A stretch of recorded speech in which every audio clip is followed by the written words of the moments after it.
आर्थिक बहिष्कार किया जा रहा। नहीं, वो आपकी बात सही है, ये विपक्षियों की चाल है और ये परमानेंट नहीं रखा गया। हिंदू की दुकान है या मुसलमान की दुकान है, दुकान के लिए कोई कमेंट किसी तरह का गवर्नमेंट की तरफ से नहीं है। उन्हें तो ये है कि हमारे धर्म को यानी हिंदू धर्म को बिगाड़ना है। जल लेकर चला है और रास्ते में उनने सलीम के यहाँ भोजन करा, वो कहना समझ के भोजन करा ना कि यहाँ साफ सुथरा भोजन मिलेगा। यूपी, उत्तराखंड और मध्य प्रदेश में सरकारी फरमान आया था कि नाम बताओ और दुकान चलाओ। मामला सुप्रीम कोर्ट पहुंच गया और सुप्रीम कोर्ट ने फिलहाल इस फरमान पर अंतरिम रोक लगा दी है। यानी सुप्रीम कोर्ट ने कहा है कि दुकानों के बाहर नाम और पहचान लिखना अभी ज़रूरी नहीं है। क्या सोचते हैं लोग, क्या उनकी राय है इस पूरे मसले पर, उसी पर बात करते हैं। सीधा सीधा सवाल यह है कि सुप्रीम कोर्ट ने कहा है कि अभी उस पर अंतरिम रोक लगा दी जाती है, लेकिन मसला ये था कि यूपी सरकार ने तर्क दिया था कि ये मामला आस्था के साथ जुड़ा हुआ है।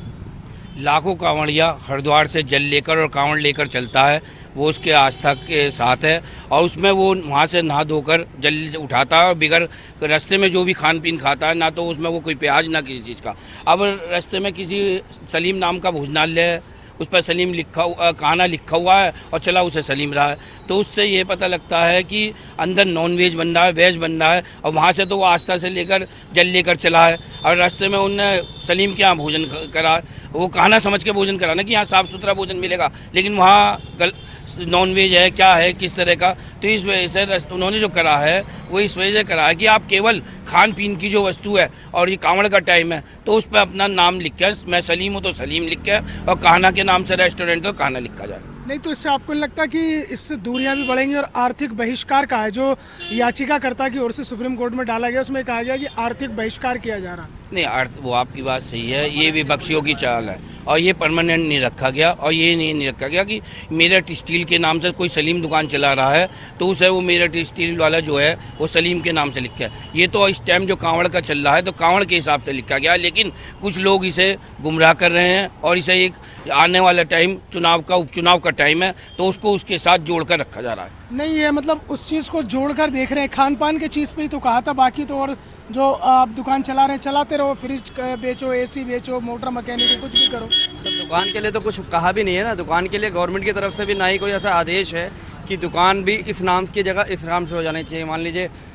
हिंदू की दुकान है या मुसलमान की दुकान है, दुकान के लिए कोई कमेंट किसी तरह का गवर्नमेंट की तरफ से नहीं है। सिर्फ और सिर्फ कांवड़ के दिनों के लिए, वो भी परमानेंटली नहीं, सिर्फ कांवड़ के दिनों के लिए ये आदेश था सरकार का, जिससे कि किसी का धर्म जो है वो अधर्म की ओर ना चला जाए। जैसे भैया ने बताया अभी, मैं वेजिटेरियन हूँ और मुस्लिम ढाबे में मोस्टली होता क्या है, उन्हीं बर्तनों में वो लोग बना देते हैं, उन्हीं लोगों में। और फिर कोई कांवड़िया खाता है तो थोड़ा सा धार्मिक पर्पज़ से कांवड़ियों के लिए इन दिनों, कांवड़ के दिनों, ये ना ही हो तो अच्छा है। आदेश बुरा नहीं है, अब सुप्रीम कोर्ट ने दिया है तो मानना तो पड़ेगा ही हम लोगों को, लेकिन हम इस आदेश से खुश नहीं है सुप्रीम कोर्ट के। मतलब सुप्रीम कोर्ट ने तो कहा है, लेकिन उसके बाद सवाल ये है, क्योंकि जिस तरह से चीज़ है, ठीक है, अंतरिम रोक उस पर लग गई है अभी फ़िलहाल, 26 जुलाई को उस पर सुनवाई होनी है, लेकिन जो सरकार की तरफ से उसमें तर्क था वो ये था कि भाई आस्था का प्रश्न है और आदमी जो है बहुत कठिन तपस्या करके कठिन व्रत होता है इन कांवड़ के दिनों में, तो उनकी आस्था को ठेस ना पहुँचे और भ्रम की स्थिति ना बनी रहे। सर, हिंदू धर्म में प्याज खाना या लहसुन खाना धर्म के हिसाब से थोड़ा सा गलत माना जाता है इन लोगों के यहाँ, क्योंकि सब चीज़ खाते हैं तो एक ही हांडी में, एक ही परात में, एक ही थाली में खा लेते हैं। तो ये इस बात का ध्यान नहीं रखते कि हिंदुओं के एक घर में कोई प्याज खाता, कोई नहीं खाता, एक दूसरे का झूठा तक खाना पसंद नहीं करता अपने घर में भी, हिंदुओं में।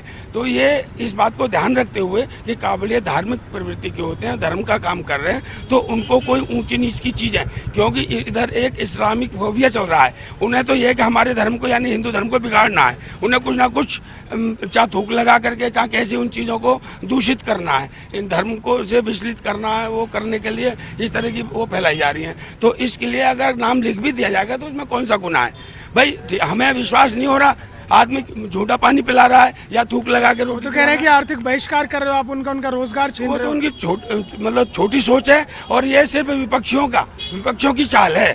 वो तो विपक्षी ये चाहते हैं किसी तरह से जो सही काम हो रहे हैं वो काम नहीं होने चाहिए, इस पार्टी को यहाँ से हटाओ। सुप्रीम कोर्ट में जो याचिकाकर्ता ने याचिका दाखिल की उसमें कहा कि ये सब चीजें होने से आर्थिक बहिष्कार हो रहा है, यानी कि किसी के कारोबार को चोट पहुंचाई जा रही है। कारोबार को चोट पहुंच रही है। आपका नाम सलीम है तो सलीम के नाम से रखिए दुकान। मेरा नाम राजन है तो राजन के नाम से दुकान चलाऊंगा ना। मैं क्यों अब्दुल नाम रखूंगा? जब मेरे मन में कोई चोर नहीं है मैं दूसरे नाम से क्यों रखूंगा? भाई जो आपका ओरिजिनल नाम है उसी से तो दुकान चलाइए।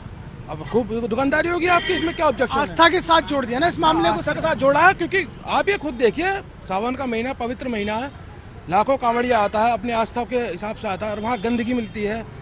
भाई हर तरीके का बनाने, हर मजहब का बनाने का तरीका अलग अलग है, तो अपना ओरिजिनल नाम रख के चलाइए ना दुकान। देखिए भाई साहब, मैं आपसे कहना चाहता हूँ, हम सब भारतीय हैं, हिंदू मुस्लिम वाली बात नहीं है। जब एक कावड़ यात्रा शुरू होती है, इस यात्रा के अंदर जितने ही मुस्लिम भाई हैं सब अपनी अपनी दुकान बंद कर देते हैं, अपनी दुकान का पर्दे डाल देते हैं, अपनी दुकान का बिल्कुल पर्दे डाल देते हैं। चाहे हमारे जब तक जल नहीं चढ़ता वो अपनी दुकान नहीं खोलते हैं बिल्कुल भी। अपनी मांस की, मीट की, मछली की दुकान सब वो तो हर साल आदेश रहता है, वो हर साल, सुनिए मेरी बात सुनिए, वो हर साल आदेश रहता है। इस बार आदेश केवल ये था जिस पर सुप्रीम कोर्ट ने अंतरिम रोक लगाई है कि अगर आप सलीम हो तो सलीम के नाम से दुकान चलाओ। आप गणपति ढाबा नाम रख लोगे, चलाएगा सलमान खान, ऐसे कैसे चलेगा? मैं मानता हूँ ये बात गलत है। आप अपना कारोबार बदल लें, आप अपना कारोबार बदल लें, वो बात अलग है। लेकिन मेरा नाम सलीम है और मैं कह दूँ मैं हिंदू के नाम पे ढाबा खोल लूँ कि मैं फलाना राजपूत हूँ और मैं ये वो हूँ, नहीं, ये गलत है। ये गलत है क्योंकि इसी को लेके हुआ ना कि आस्था का प्रश्न है। भाई खाने पीने की दुकानें के लिए आदेश हुआ, बाकी सबके लिए तो नॉर्मल है। जी बिल्कुल बिल्कुल, सभी के लिए नॉर्मल है। और फिर गवर्नमेंट का रूल अब से नहीं है, कांवड़ का टाइम कोई अब से नहीं है, बहुत पहले से है। अगर आप जीएसटी पर भी देखेंगे, गवर्नमेंट ने जीएसटी भी लगाई है, सब कुछ किया है, जिसे कि सुप्रीम कोर्ट ने पास भी किया है। जीएसटी में भी साफ साफ लिखा हुआ है कि प्रोपराइटर का नाम लिखा होना चाहिए। आप लोग क्यों नहीं लिख रहे हैं? प्रोपराइटर का नाम लिखिए ना। हम ये भी नहीं कह रहे हैं कि सिर्फ सीधा सीधा आप वही नाम लिखें, अपना नाम नहीं, आप प्रोपराइटर जिस नाम से फर्म आपने ली है उस फर्म का तो नाम लिखेंगे ना। अब इसमें सुप्रीम कोर्ट या कोई और या कोई, इसमें अब ये धर्म और बेधर्म वाली बात कहाँ से आ जाएगी? धर्म और बेधर्म की बात कहाँ से आ गई है? क्योंकि सवाल केवल इतना सा है कि खाने पीने की चीज़ों को लेके कहा था कि भाई भ्रम की स्थिति ना बने।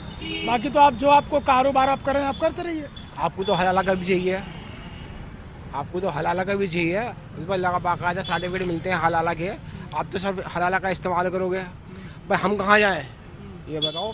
भाई हमारा भी तो हिसाब यही है कि हम यही तो कह रहे हैं कि हम जो हमारी कांवड़ यात्रा है हम देख के अपना काम करें, शुद्धता को देखते हुए देखें। मुझे हमारा शुद्ध मिलेगा वहीं तो हम जाएंगे। जब तुम्हारा शुद्ध ही नहीं बनता तो हम कैसे जाएं? हम कम से कम रखे जाए नाम तो कम से कम होना चाहिए। वो सर्टिफिकेट के साथ लेंगे और यहाँ सर्टिफिकेट की बात उठ गई। नहीं, सर्टिफिकेट होना चाहिए, बिल्कुल होना चाहिए। भैया आपकी जो दुकान है, आप जिसके जो प्रोपराइटर है उसके हिसाब से प्रोपराइटरशिप के आपको दुकान का इनॉग्रेशन खोलना चाहिए दुकान, बिल्कुल। देखो शुद्धता की बात है तो शुद्धता तो पारदर्शी होना चाहिए। हिंदू की अगर दुकान पर खाना चाहता है वो उसका वो अपना नज़रिया है। तो कुल मिलाकर जो सर्वोच्च न्यायालय का आदेश आया है, इस पर अंतरिम रोक लगी है, वो सर्वोच्च है, लेकिन उसके बावजूद जो लोगों में एक मिलीजुली प्रतिक्रिया है। दरअसल कहना केवल इतना सा है कि जो योगी सरकार की ओर से आदेश आया था वो केवल खान पीन की चीज़ों के लिए था कि जो खाने पीने की चीज़ें हैं वहाँ पर भ्रम की स्थिति ना बने, तो इसलिए वो अपनी दुकानों के बाहर अपना नाम और अपनी पहचान लिखें। जीएसटी है, जिस तरह से जिक्र कर रहे हैं यहाँ पर लोग, जीएसटी पर भी साफ साफ लिखा है कि उसके अंदर है कि आप अपने प्रोपराइटर का अपना नाम लिखें। तो कुल मिलाकर अभी मामला जो है पूरी तरह से गरमाया हुआ है और इस पर लगातार बयानबाजी भी हो रही है। विपक्ष ने इस पर बयानबाजी करनी शुरू कर दी है, लेकिन असल तस्वीर जो है वो 26 जुलाई के बाद ही साफ होगी। वीडियो जर्नलिस्ट अनिकेत के साथ मोहसिन खान, न्यूज़ 1 इंडिया, मेरठ।